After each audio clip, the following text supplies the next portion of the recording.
Bella raga, oggi sono al Dissonance a Milano e sono in compagnia di Arnaud dei Ten56, un batterista veramente fenomenale. Prima hanno fatto un concerto veramente della Madonna.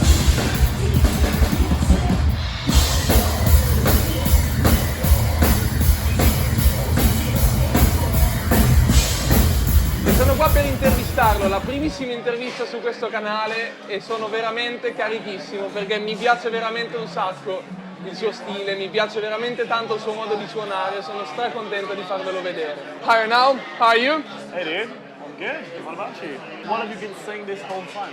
I just said that Fucking word of Italian. I'm so hyped to be here with this interview. It's the third time I see you on stage and you really crash on it. The first time I saw you, I was just, wow, this guy knows how to play the drums.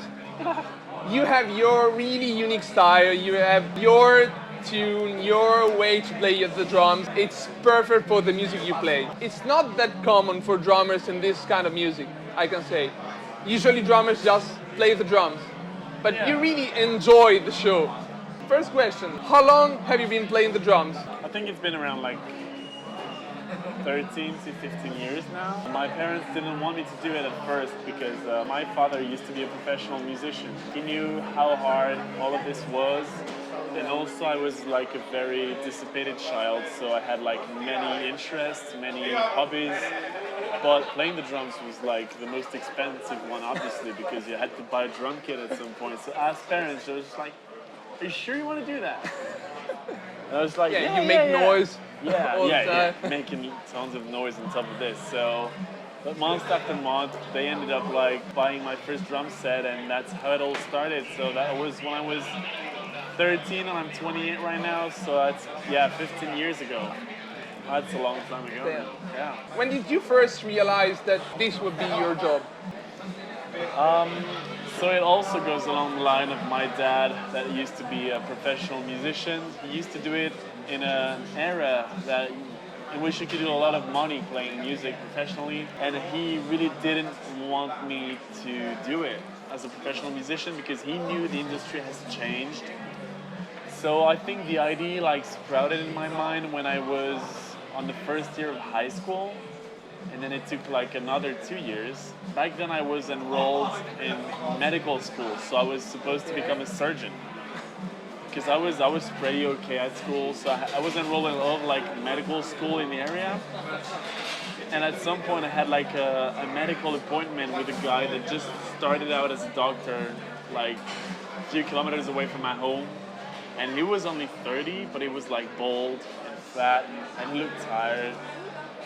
And I just thought like, wow, this is gonna be my life, like spending the next 12 years in medical school, only to be looking exhausted already and about to die, even though I'm just like starting on. So I said like, fuck off to all the medical school and just went on.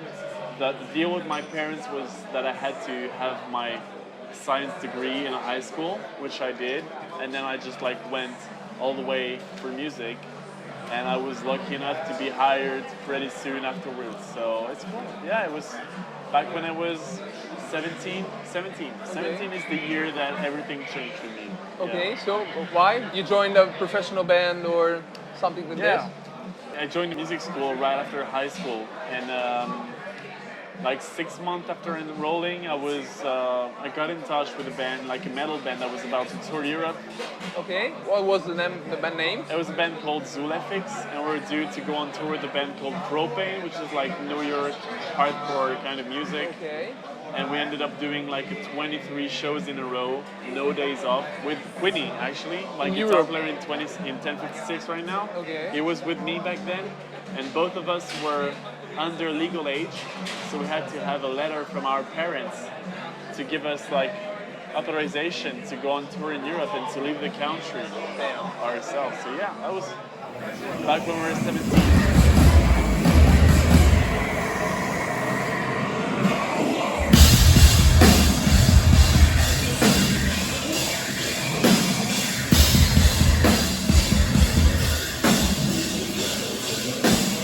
How how did you adapt your practice routine to achieve that professional levels? I mean, in that music school, when I look back at it, it was pretty pointless, and I would never recommend anyone that pursues like a professional music career to go to music school because it's overpriced. Nice. People are just trying to make money off of you. So what I would say is try to go to a traditional music school, not the brand one. Just go to a traditional music school, get a one-on-one teacher to give you a lesson every once in a while, and try to find the best one. But what happened to me is, have you seen the movie Whiplash? Yeah, sure. Yeah? I know it. And when I got into that music school, I had a music teacher that was exactly like this guy in Whiplash. So he would throw, Really straight. yeah, he would throw symbols at us. He would like call us the worst name you could think of. He would call us names. He would make us feel miserable. But if you tagged along with him, eventually you would come out of all of this as a way better musician. He put me through hell. Like, I spent one of the most challenging years in my life trying to go through his course with this guy, but it ended up being the most formative experience. And that's where like he told me the actual like passion for practicing. And then it's all about trying to grow love, because when you try to make this your work, your profession, your job, the love part of it all kind of fades away because you're trying to see it as a more serious thing.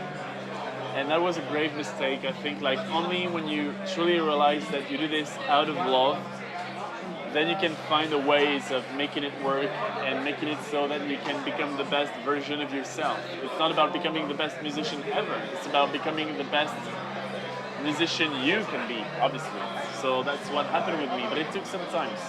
Definitely. That's very nice. You really said my point of view. Yeah, dude. Sure That's the that. point. Just that. Next up, what advice would you give to young drummers who want to turn professional? I'd say don't always listen to what the other people are telling you. Just go after it and never lose sight on the fact that you're doing this because you love it. As I said in the previous answer, if you lose the sight of the love, the fact that you do it because you love it, you're gonna fuck it up. You want to make sure that love is the main driving force behind everything you do in regards to music, because it's the hardest job you can do. It's the hardest thing you can make a living of in 2023. So if you're gonna do it because you love it, and make sure that you wake up every day loving it as much as you loved it the day before, if not more. If you fake it, if you do it for any other reason than sheer love and passion, you're never gonna make it. I don't think so, at least. Yeah. This means that you are a nice guy, and really you show this while you play the drums. Because if you don't love what you're doing, and you don't love the songs you're playing, you really can play like you play.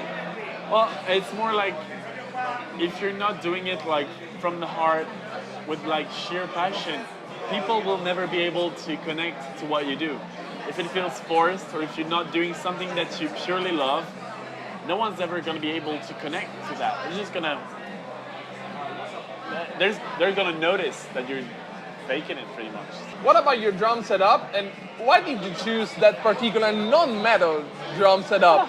Because I see many jazzy drummer like Mayo drummer on Instagram that plays your brand. Yeah. And why did you choose that A&F?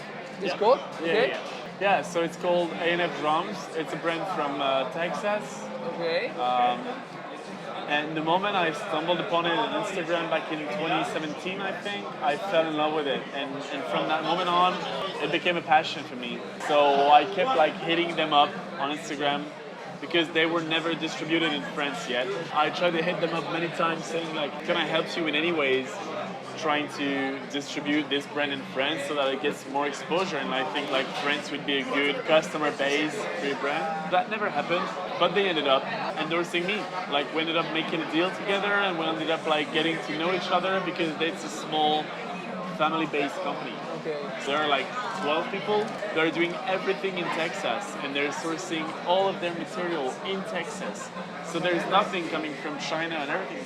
They're making 100% of the pieces. Handcrafted. Yeah, handcrafted, on demand.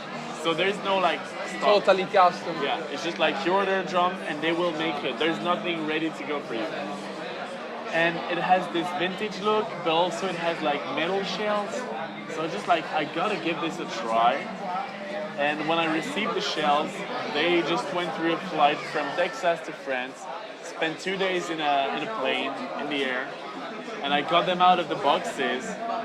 Didn't have to touch the tuning, I just like tried them on real fast, and they sounded fucking incredible from the get-go. Yeah, they do actually. Oh yeah, They really do. I love it. So that was just like me putting my trust in this brand, because obviously as a metal drummer you could go to the more like international, reliable brands, but I wanted to go with these guys and showcase that you could play any music you wanted to on these drums. And then I chose to keep it like being one kick drum, one snare drum, one floor tom. So I have like an open end, you know, in front of the stage. I can do anything I want with it. And yeah, it's just like a love story.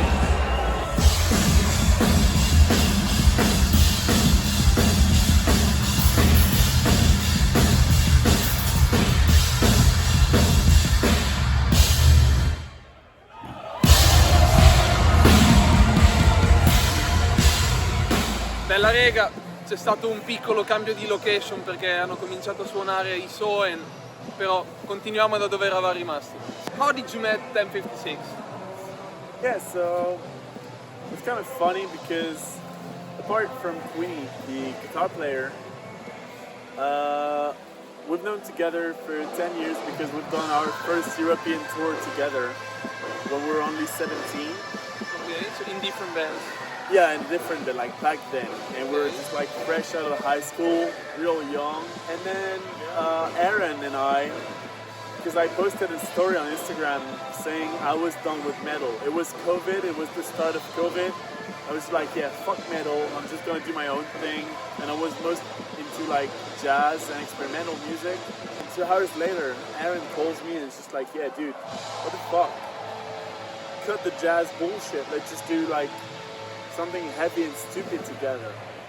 And I didn't want to do it in the first place because I was just like, fuck metal, I don't want to do it anymore. But since I'm so poor at self-management, I was just like, yeah, let's do it. And then Ten56 was born, then Queenie came on. Then Nico came on the bass because he listened to some of our first songs and was just like, yeah, let me sign you to my label. And then let me do bass for you. But then Steve came on. Steve is a bass player, and I knew him for like another 10 years. We've played in different bands together. He's one of the nicest human beings I've ever met in my life. I fucking love this guy to death, and I don't think I could do this band if it wasn't for him. And then Luca was coming out of nowhere, and at some point like Queenie pretended, because we didn't want any other new people in the band, and Queenie pretended that he wrote something that he made us listen to. And then we all said like, wow, fuck, this is amazing, dude. This is like next level. It was just like, actually, this is my dude Luca from this like small little town in France that no one ever heard of. And he's a beast and we should maybe give him a chance. And from the moment we got him in the band, things like took a totally different turn, and we ended up like having what Ten56 is today. But it was just like, there was no like best friend from high school kind of story. It was just like a matter of like circumstances upon circumstances. Okay. Luca is the composer and producer, so he would handle the mix mostly by himself, and then him and Martin, who's actually our live sound engineer, they would like polish the production and do the mastering together as well.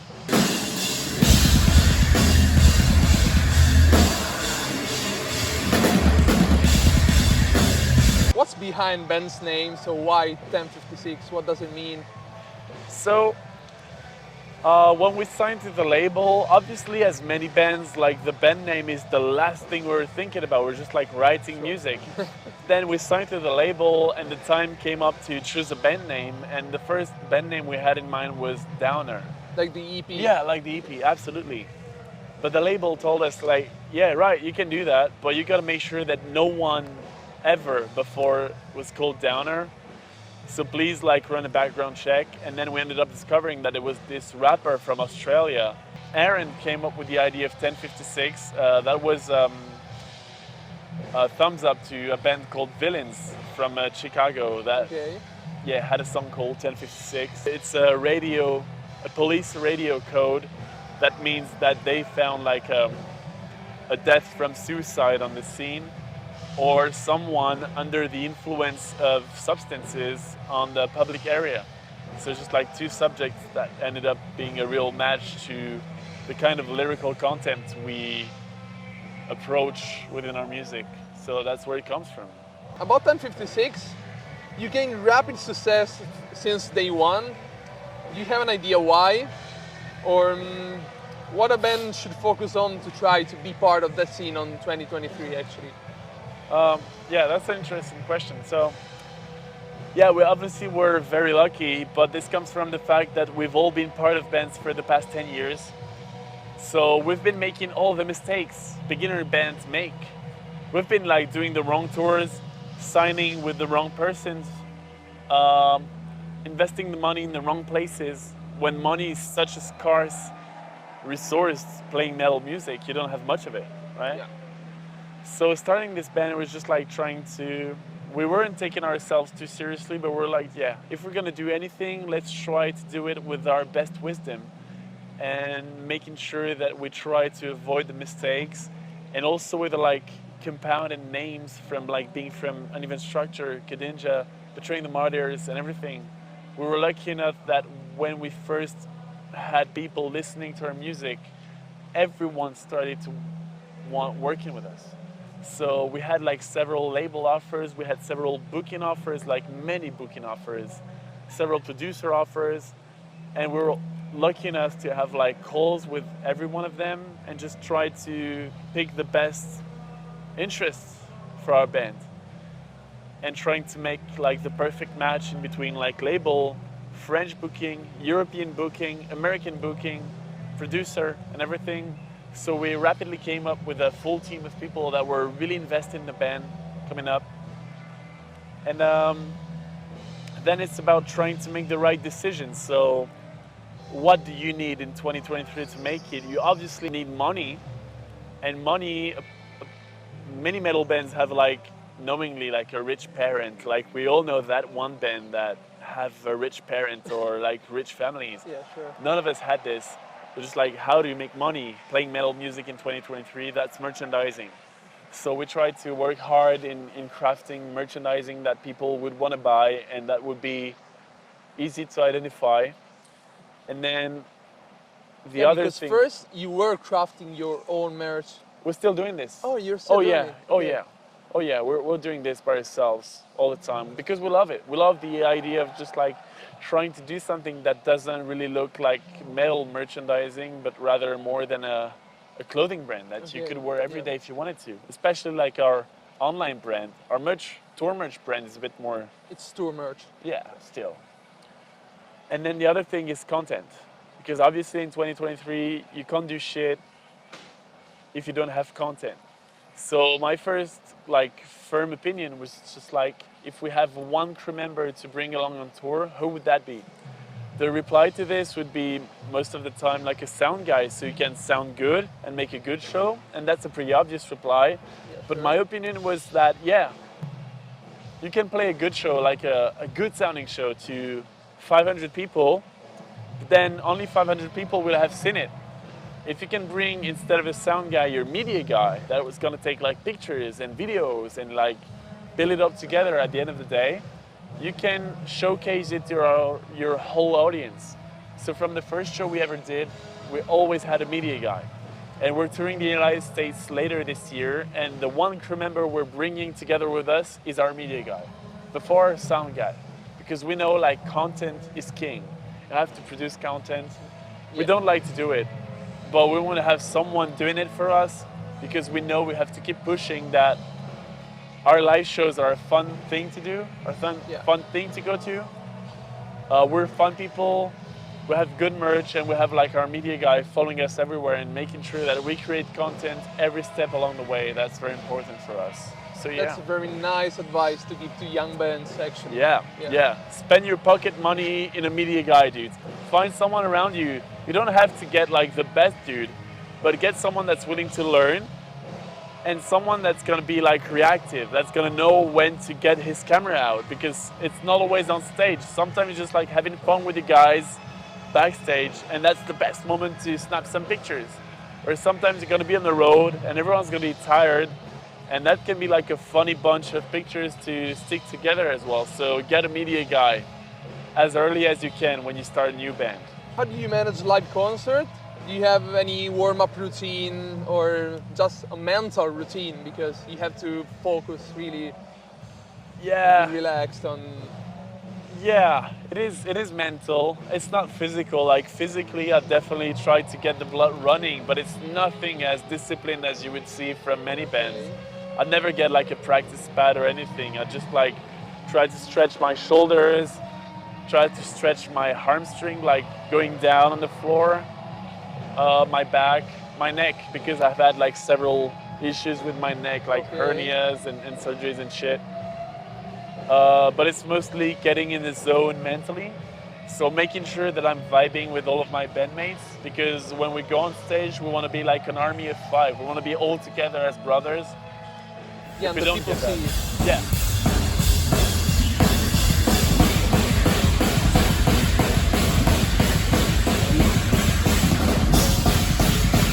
The good fact is that the first time I saw you, it was in Bologna actually 2 or 3 years ago, I think. That was 1 year ago, dude. Oh, really? Yeah. That was last year. April actually. Yeah, 2022. April, yeah. You weren't acting like this. Maybe because the stage was so small, I don't know. But when I saw you in Liège, then you were acting like this, and it was like just 5 months after. So did you plan to do just like this acting stuff, or it was a natural evolution of the band? It was definitely a natural evolution, because when you saw us in Bologna, that was our, I think, 3rd or 4th show ever. Really? Yeah, because before that we did Paris. Okay. And then a month later we started that European tour. Paris was our first show ever as a band. Okay. And then we did 2 shows in Switzerland, and then we went straight to Italy. So Bologna was either like the 4th, the 4th of the 5th show ever for the band. And you need time to get together. Yeah, sure. I mean. But that was the point eventually, to just like get together on the stage as brothers, but we needed time to get to know each other and know ourselves as well, because I knew myself playing other genres of music, but this is like silly, energetic music where you gotta give it your all every night. It never was about like physical warm-up as much as like mental warm-up, like making sure like that I vibe, that I'm ready to go and crush it on stage or give it my all, and that I'm ready to go up on stage with 4 guys that are my brothers that I could die for, you know? It was about that, mostly, yeah. This is very weird to hear about bands. I mean, when you think about a big band, maybe you think that, okay, this is their job, this is everything serious, but really you take this just as friendship. Oh yeah. Yeah, the moment it stops being fun for us, we're not gonna do it anymore. It has to be the best times of our lives, you know? Like some of us still have like day jobs, like serious day jobs. So if these kind of things, when we go on stage, aren't like the best time of our lives, there's no point for us doing it. Like we've got like plenty other things to do. So it's gotta be crazy fun, having like a beast of a time with our friends, with our brothers, or it's not worth it at all, really. And it's gotta be like that forever. Maybe that's why you're that band that's growing up that fast. I think we hear a lot of people telling us about like how good it is to see 5 people having fun on stage, rather than just like, as you said, doing their job, just like having fun. We're not doing our job, we'll never be doing our job. We're having the best lives right now. We're in fucking Milano. Yeah, and you're not only show that you can play your instrument. You're not that technical, I mean, you are technical. Dude, we're but not. To play 1056 songs, it's really groovy. It's fucking, as Nick Nocturnal said, it's ignorant music. Dude. It's fucking ignorant music. Ignorant music for smart people. Yeah, kind of, yeah. What's the best gig you played so far? Oh, dude. Another like indicator as to how much fun we're having on stage is that I cannot recall. Like we've only been playing shows for a bit over a year, so far we've been playing like 80 or 90 shows together, and every single one of them has been like when we go out of stage, I think like 60 to 70% of the time we're just like, is this the best show we've ever played? Because we're having so much fun every time. There's always like new thing for us to experiment. We're still in that place where it just like can go nuts and it's still gonna sound out good because we have like the best crew around us. But we've You have to choose one, just you rewind your life and just choose one. So that would be like either like 3 weeks ago we played a show in Nantes, which is like kind of the hometown of Hellfest. Yeah, sure. And there were like 2,000 people, and we had this gigantic video screen behind us and this gigantic light rig. So our light engineer and our media guy both went out of their ways like 24 hours non-stop before the show to program videos for the whole show and lights for the whole show. And we ended up having like 2,000 people going crazy for us for the whole show. And we had videos like every time I was playing and turning around, there was like some video animation going on that I've never seen before that was just like tailor-made for this part of the song, you know? Yeah, sure. This was crazy good. And then back in January, we did a headlining show in Paris, which is our hometown. Okay. And we were very much afraid that no one was gonna show up, you know? And we ended up selling 500 tickets to a crowd of people that was so supportive. Like everyone knew the words, everyone was giving all of their energy to us. It was just like, it felt like such a family moment. Like all of the people that was supporting us from day one, over a year ago, they were gathering together this night back in January to celebrate all the luck we've been having and all the fun we've been having for a year and coming together, supporting us to play. Yeah, that's gonna be our favorite show. That headlining show in Paris, it's just a hometown. So we had the family, we had friends. There's always something to the smaller club shows that is so different, you know, because it's just like you can feel the energy, you can watch people directly in the eye, you can like stare at them in the eyes. If you're on a stage where like 10,000 people, you cannot do that. They're so far away because you've got like a huge stage and then like a pit, photo pit, crash barriers, so like 10 meters away. A club show, they're just like right in front of you. You can fucking smell their ass, dude. For real. Did you like it? What if I did though? It's good, it's Pride Month. It is, yeah. We're coming to the end. So this is the last question. I mean, it's a really normal question. What are the plans for the future and any new songs, new tours? I know you are going to America with Attila, which is wow. Yeah, dude. I mean, it's really a dream come true, I think, for you. Yeah, I mean, it kind of is, and especially like we've been so fucking lucky to hook it up with that agency called 33 and West in the United States of America. They have so many incredible bands, and they've been choosing to put their trust in us. And they've been providing us, like, for our first time in America, but in September 2023, we're gonna be playing 3 of the biggest festivals in America: Blue Ridge, Aftershock, and Louder Than Life. And then we have this tour built all around it, and we even have our first headlining show ever in America. In the USA. Yeah, in California, in fucking Fresno. So we have this, and then we have obviously more touring plans coming up that we're not allowed to talk about yet. And obviously new music is coming, because if anyone's been following us for a bit, you know that we're releasing music constantly. Obviously I have new songs ready to go. Right now it's just about like picking the best strategy to release it and the best moments to release it. But yeah, this next 2 years are gonna be about like releasing new music, showing a new face of 1056. It's gonna be about going to places we've never been before. Sorry, I burped. Fuck. No worries. Shit. Places we've never been before. No burps this time. And just like doing things we've never done before, because it's always going to be about trying to grow, trying to move forward, and trying to do things we've never done before. So there it is. It was really a pleasure to me. Really. Dude, pleasure is mine, my G. Thank you very much. Thanks to you, G. I appreciate that.